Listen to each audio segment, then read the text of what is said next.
when you look at these type of fantastical descriptions that are grounded as much as they can be for what they are, it's a very Forgotten Realms approach, right? Like you can see R.A. Salvatore writing in this style to express how Ashe is using her quote unquote powers, right?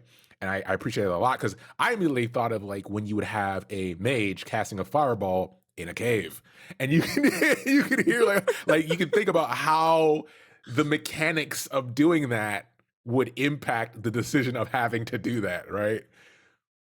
Yeah, like, like, I and now I'm just laughing because it's like, casting fireball in a cave, like, as, the other party members, especially someone who likes to play, not spellcasters. Ah, crap, where am I in this game? Yeah, how many spaces away from the fucking mage am I? As he Oh, no. cooks himself.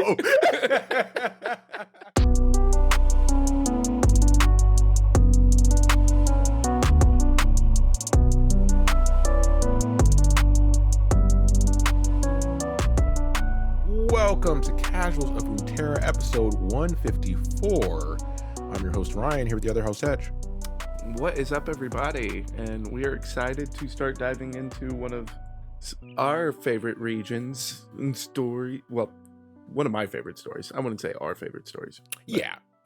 One of mine. It's arguably not like one of the like top shining ones. I just love it. I love it. I'm happy, and we'll have another episode after this where we're digging a bit more into Freljord. If you look at our content, and just in general, the path we've taken, it hasn't lent itself very well to a lot of Freljordian content. So every time we get to talk about that region, it's great. It's cool because the dynamics are so solid, and we love Norse type shit, right? So this gives us the excuse to dig a bit into that, and we're going to do that after housekeeping, which is always up top. You can listen to us everywhere. Visit us at podcastcore.com for all of our info. Email us at podcastcore@gmail.com. Remember, that's PODCASTCOR. Follow us on all the platforms because that helps us with discoverability. We appreciate it. Battling for those algorithms. And then like and comment wherever you listen. We want to hear from you. But the easiest way is word of mouth. Tell a friend to defeat the imposter syndrome by listening to the Casuals of Runeterra podcast. And you know what? It totally beats my imposter syndrome, and I'm not lying. There we go. So today we're talking about the story for Ashe, The Harder Path, written by Lillian Herington. And this one is pretty simple. This time I'm not lying. It's pretty straightforward. It's just more of a character analysis. Because when you look at Ashe just in general, for someone who's a queen, you don't really get much about her. I mean, we haven't gotten to the War Mother comics. Obviously, we're saving that because we'll be doing this forever. So at some point, we'll have to do it. And that has the most content for Ashe's character. But as far as her stories and her bios, they're very simple, very straightforward. And she's kind of an introvert in a sense. Like her being a queen is unique to the other War Mothers. Yeah, like Ashe is really like kind of taking the path more of just like a, like trapped by her situation. Yeah. Despite the fact that like she's in a good situation and she's in a good position within that situation. And she does it well, but she doesn't have like that she doesn't have the Sejuani vibe of just like I'm going to fix the wrongs of the past and I'm going to just butt my head up against this brick wall until it breaks. Ashe is just like, well, if I must. Yeah. And especially when you look at Sedge's family structure and like her mother, her grandmother, and all that shenanigans, it's much more complex and head-buddy than Ashe. But I digress. Let's get into it. The Harder Path. Oh, yeah. So this one is going to be starting off with a festival. Yeah. So this is actually a harvest festival. And we know as far as with the Freljordians, like we're definitely following more in like the Viking kind of mentality. If you went and listened to our Sedge episodes, like that will be like a lot more clear. But if you take into effect that it's like, a festival in a very cold and hardy place, then like this is a big deal. But for the first time, this is also one of the biggest harvest festivals that's ever seen because it is a festival that is also asking blessings from the three sisters. But it's more about the harvest festival, and Avarosa is the tribe that is actually pushing towards an agricultural place instead of a place of raiding. So this has always been a big festival for the Avarosans, but now under Ashe's tutelage, this is the biggest harvest festival that the tribe's ever seen, because this is at a point after Ashe has really done a lot of work of unifying the tribes. Yeah, exactly. And with all the work that's been done, obviously we started with the imposter syndrome. This is where this starts to kick in because she sees this crowd and it's almost like being a part of the crowd and realizing, oh shit, I'm the host. I need to get up on stage, right? It's one of those situations where it's an outer body experience for her. And instead of just a mental, metaphorical sense of, or not even that, instead of like a mental readjustment of, oh no, I'm the main character. I have the colored hair in the anime. Her bow is that. Her bow is the reminding sense of you have true ice in your blood. You are meant to be a war mother, and you have the weapon. It's not just any true ice weapon. You have the true ice weapon. And this is what literally physically reminds her by shocking her constantly with cold. Like, oh yeah, I'm doing something everyone can't do. Yeah. And it's really funny that you say that, because like we at the festival, it is set up with like a very large brazier, Yeah. with a very large fire that is like the beacon to gather everybody that's going off. But then Ashe is like, oh, I guess it's time to go do my thing. So that she has to unstrung her bow. Yeah. Like, so she doesn't even have her bow ready Yeah. at this point. Like, so then it's like, okay, get up, actually get the bow ready, like draw, like knock an arrow, draw it back. And we do get like some descriptions as far as like what it's like for her to draw the bow back. I which appreciate is this a lot.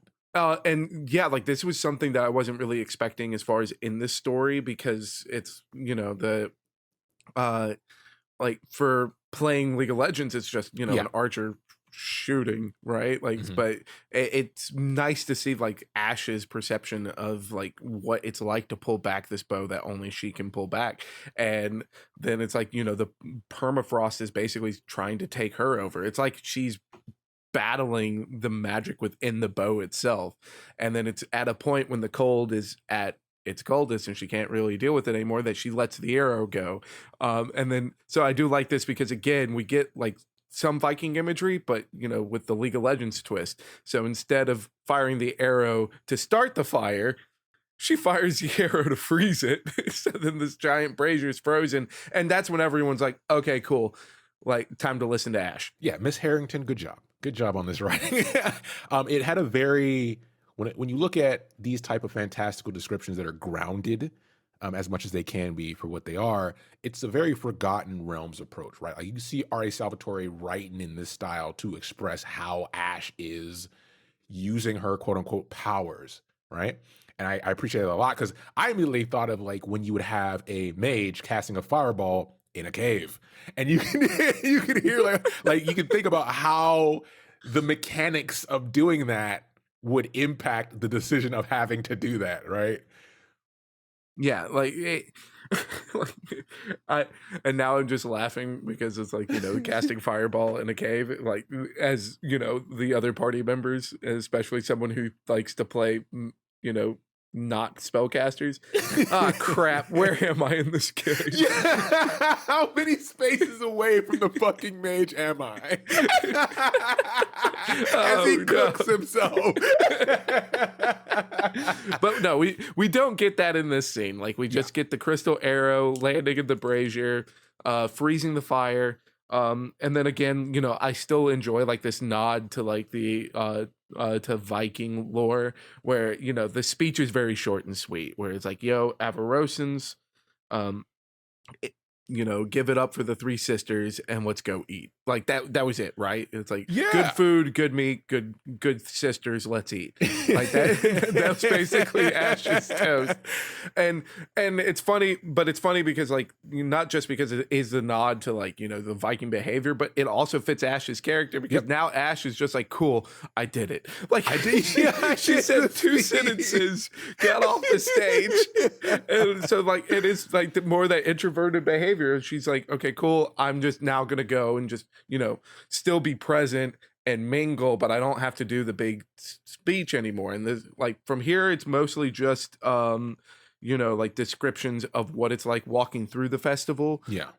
And Ash's thoughts where she's just kind of grimacing to herself because it's like, she didn't want to like be in the head of all of this. She still questions whether or not she should be at the head of all of it. Yeah. And it's when these doubts are really, kind of battering her own psyche that she starts getting closer towards the fringes of the festival. Yeah. And it's at the fringes of the festival are the people who probably aren't the happiest to be called Avarosans. Think about it like a high school party, right? Because you have cliques because this is the biggest gathering of tribes under one banner in history, right? For Freljord, like Hetch mentioned. So think about that.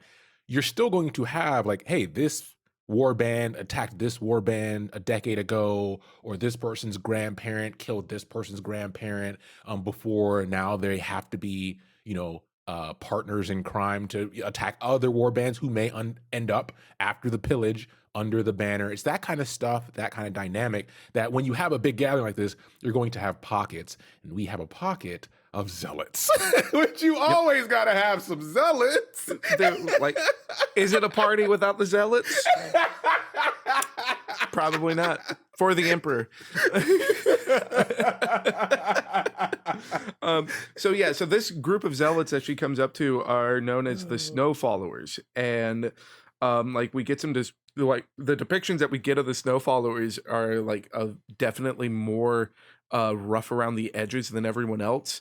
And the comment that Ashe has to herself is that they are vengeful zealots who had slaughtered a whole tribe only months ago, a tribe whose only crime had been joining the Avarosans. So it's like these guys are not the friendliest of people at this party. Yeah. And we have a large woman approach Ashe, and that is Hildur Svarhim, true bearer and war mother of the Snow Followers. And from here we get immediately Ashe like sizing up Hildur, and it's like, okay, like what's going on here? And while she's sizing her up, I'm just going to read the direct quote. Yeah. We swore an oath that no faith traitors would ever again follow those falsely claiming to be Avarosa reborn. Your warriors fought bravely, but not well.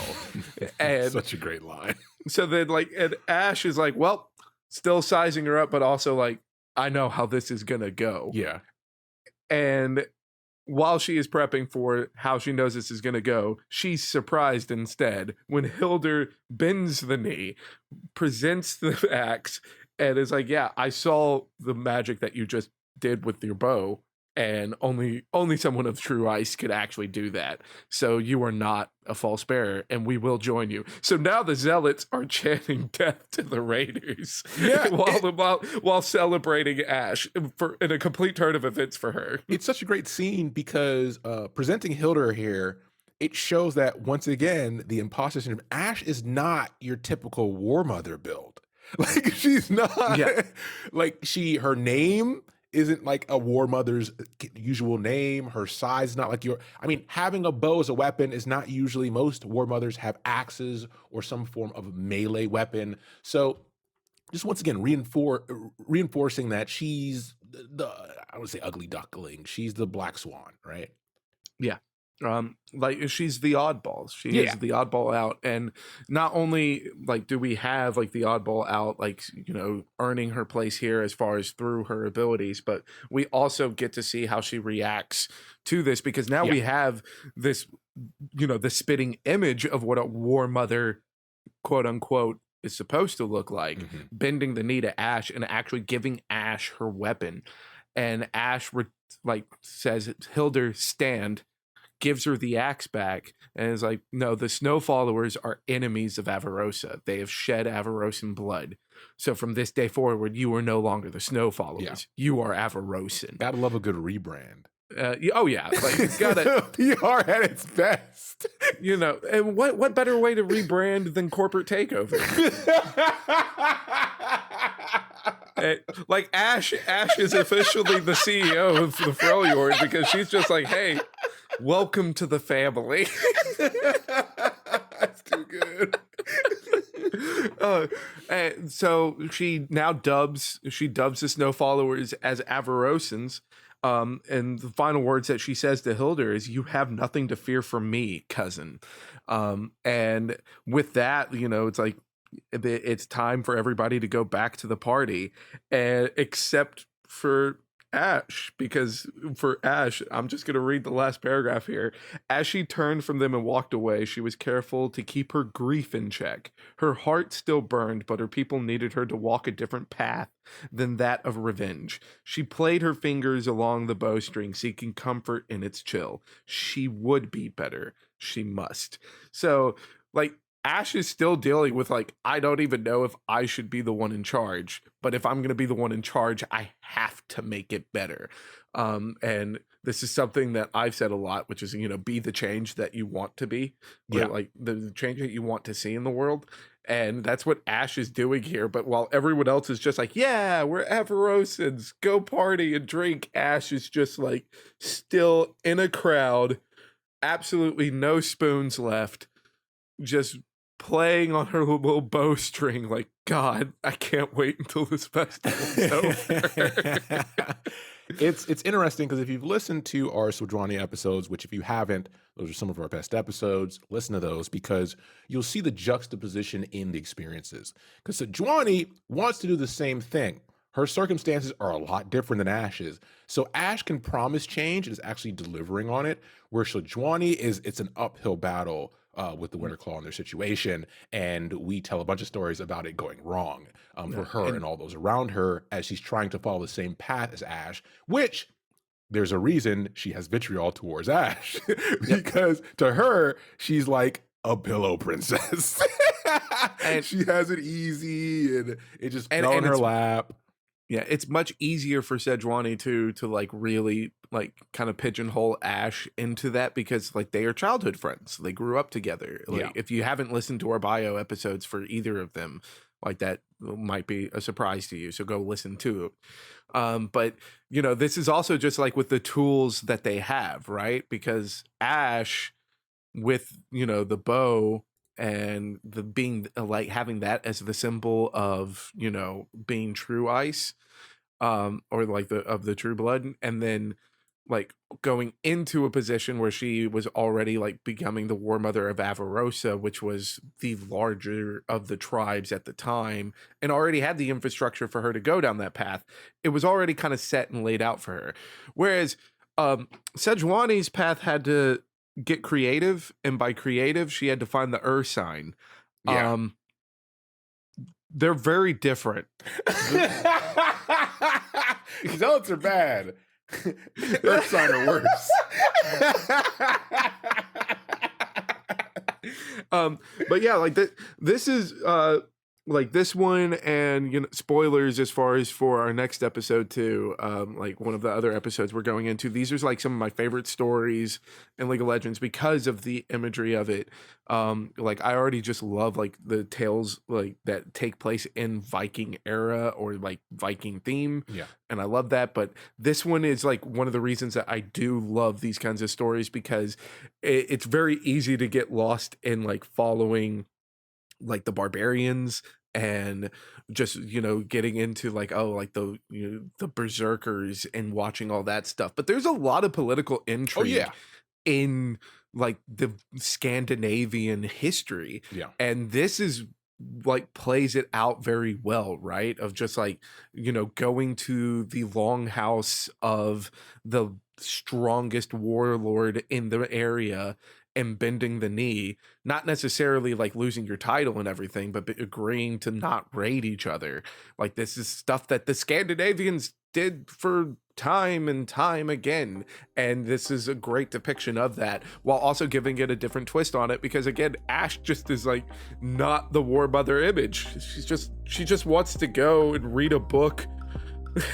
She doesn't want to be in charge. I mean, shout out to Vinland Saga. If you want some great anime that does exactly what Hetch just mentioned, where it gives you, you'll have the fight scenes, you'll have the cool Viking stuff, but it also gives you the political intrigue. And they go deep with it, especially season 2, which surprised a lot of people. So check it out. Yeah. If you want more of this, but for now, we'll have more for you as well. But for now, this episode is done. We kept it pretty short comparatively to the rest of our content, I think. Yeah, comparatively. So, as always, thanks for listening, and we'll be back soon with the next episode. And maybe we can actually keep promising short ones again. Maybe. In before an hour-long episode. But hey, take care, everybody.